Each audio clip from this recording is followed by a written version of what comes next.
Nou, we zijn nog steeds in de Westerijn. Ja, 23 september. En je naast me zit een oud ambachtsman. Ja, toch? Ja. Bouwen.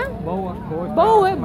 Mijn zijn broer Hendrik Koistra. Bouwen, maar zijn broer die zit daar, Hendrik Koistra. En je hebt toch een ouderwets eindekoeren. Ja, dat klopt. Worden er nog eindekoeren makketje in het wurg? Ja, maar net vol meer. Meer hobby. En hoe lang doe je een eindekoer? Ongeveer 3 uur. 3 uur? Maar je hoort de hele dag. Dus je bent nou al de hele dag met deze koer bezig? Ja.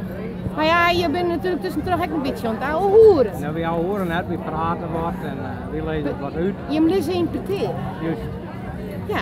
Nou, is er nog iets te vertellen over het specifiek over het eindekoeren, maatje? Wat heb je nodig? Touw? Nee, wij vlechten maar rijt, dat snijden we semmers. Ja. We droegen. En dan halen we vlaaks, dat verbouwen we en dat wordt in augustus. Wacht even, ja, dit is vlaaks. Ja, hoe kan ik dat nou? Ja, dit is vlaaks. Wat is het vlaaks? Wat is het voor plant? Ja, dat weet ik direct. Dat de vroeger van de textiel. Oké. En daar maken ze dan lint van. Dus in plaats van touw doe je vlaaks? Ja, wij vinden het laaier als touw, want dit is meer een natuurproduct. Dat is weer. En dat vlaaks, dat mag echt roepelen worden, want er zitten al je knapjes aan, er zit het siert in. Ja. En dat halen we dan over de roepelbank. De roepelbank? Een roepelbank, dat is een bank en er zit een ijzeren kaam op met al je pen. Ja. En dan lopen we dat vlaaks dan terug dat het de knap eraf wordt. En dan kun je broeken van zo'n touw. Ja. Toch? Ja, dan broeken we het van het knoopje van de koor. Ja, er gebeurt hier echt wat. Ja, maar even over de eindekoeren, hè? Wat is nou, waarom is het belangrijk dat die einden terug een mogelijkheid om te nestelen?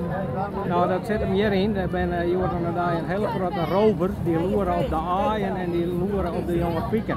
En als ze dan in koers zitten, dan hadden ze daar geen last van. Hoeveel koeren zetten je hem uit? Nou, een stuk of 10 gaan wij uit. Oké, maar en we zijn wel verkocht? Ze werden lekker product verkocht. Dus, ik zou zeggen, er moet meer eindkoeren komen weer, want dan krijgen we wat meer eind. Dan krijgen we meer pieken. We krijgen meer pieken en dan kunnen we alle jaar mooie eindjes voeren. Ah, ja. Maar ik ga je, dat is ook net de bedoeling. Nee, het maakt een beetje de natuurlijke loop aan. De natuurlijke loop. Nou, ik maak jou 10 gedanken. Bouwen. Bouwen of bouwen? Bouwen. Ik wil het wel leeuwen. Prima. De eindekoerenman. Kom goed. Uit de Westerijn.